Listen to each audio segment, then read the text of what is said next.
What's going on, people? Welcome back to Curtis Shaw TV, back with another Arsenal update video. And today, a few bits of info to talk about regarding what Arsenal are going to be doing during the World Cup, and also some potential transfer news as we get closer to that January transfer window. Everything's winding down a little bit now with the Premier League season taking this break for the World Cup. I'm not particularly excited for it, but it is what it is, people. Before we get into today's video, make sure you like the video, comment on any of the subjects we talk about, and subscribe to the channel if you haven't already. Lots of content during the World Cup watch-alongs. We're going to be doing transfer videos, pre-recorded and live, and collabs as well, people. Let's talk about a player we are being linked with today. This one's a little bit come out of nowhere, and that is Inter Milan defender Milan Skriniar. He's a Slovakian international, 27 years of age, has been an absolute monster centre-back for Inter Milan since he's been there. He's a leader, he's captained the team at times, 35 appearances last season, 3 goals. He's been a rock for them, he really has. There were rumours he was on his way to PSG in the summer. They made an offer of around 60 million euros that was rejected. Now, Skriniar is currently running down his contract. According to reports, he has rejected the latest contract offer by Inter Milan and is keeping his options open. And according to reports today, Arsenal are keeping tabs on Milan Skriniar's situation.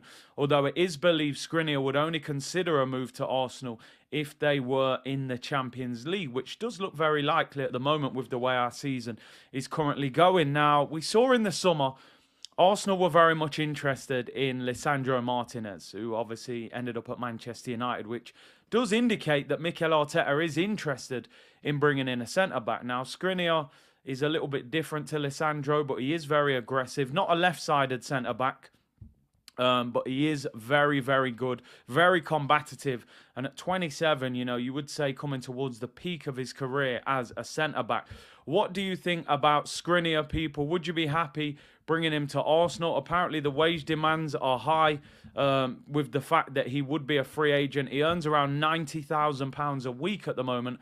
According to reports, he's looking for about double that. So you're looking at about 180,000. But if he was a free agent, the money you would potentially be saving on the transfer fee, I personally would be massively in favour of this. I think Skriniar is a top centre-back, and on a free would be absolutely incredible. Yes, we would have a lot of competition in there with the likes of Saliba, Ben White and Gabriel, but hopefully heading into the Champions League, they're the kind of levels we want. So would you sign Milan Skriniar? Would you give him 180 grand a week? Let me know your thoughts in the comments down below, people.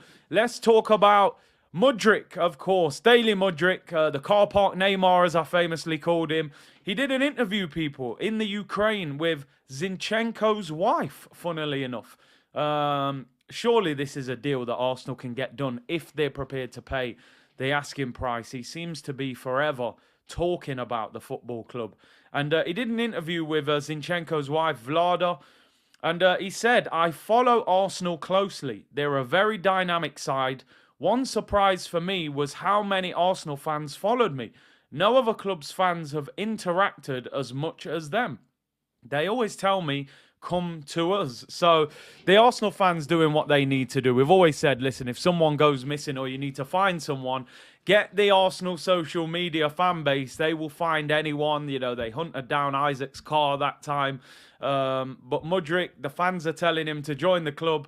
Is he going to take their advice? He also went on to say, people, from a purely theoretical perspective, if there was the option of being a bench player for Real Madrid or a starter for Arsenal, I'd probably choose Arsenal. But I'd first want to know from the head coach that I would get a proper chance. Now, you know, I understand what he's saying. I think the problem with this deal, just from what he's saying there, I don't see how Mikel Arteta could guarantee him first-team football. I mean, the guy on the green screen behind me, Gabriel Martinelli, for me, at this moment, I don't think Mudryk takes him out of the team. Obviously, I haven't seen enough of him. Maybe he can be even better than him, but I love Martinelli. He's going to the World Cup with Brazil. I think his profile is going to get bigger and bigger if he gets an opportunity for Brazil during the World Cup. So I don't think you can guarantee that he's going to get first team football, and he isn't going to start ahead of Saka. So that maybe is the only downfall with that. He's obviously looking for guarantees of starts, but I suppose any big club you go to, you're going to have to compete with somebody to get in their starting lineup. So Mudryk speaking openly. I think this is just a case of Arsenal paying what the asking price is. Apparently, they want £51 million for him. If they're willing to pay that, I think they have a great opportunity of getting him. This is the third or fourth time that Mudryk has openly spoken about Arsenal. Clearly, it's a club he's interested in. And I think the fact that we're top of the Premier League, the football that we're playing, these players now will want to join Arsenal. We are an attractive proposition for players around the world right now. We've got a young team that's developing. People are getting opportunities like Martinelli in the Brazil squad, getting picked for their national team, going to the World Cup. We pay big wages. We have a big stadium. Everything looks good for a player to come to Arsenal now. Whereas 2 years ago, you would have said there's unrest amongst the team. The fans are split on the manager. They're not doing great in the league. It wasn't as attractive. I think right now we could get a lot of these players to come to Arsenal. So he's speaking about us again, people. Mudryk to Arsenal. Is that going to happen in January? Let's see.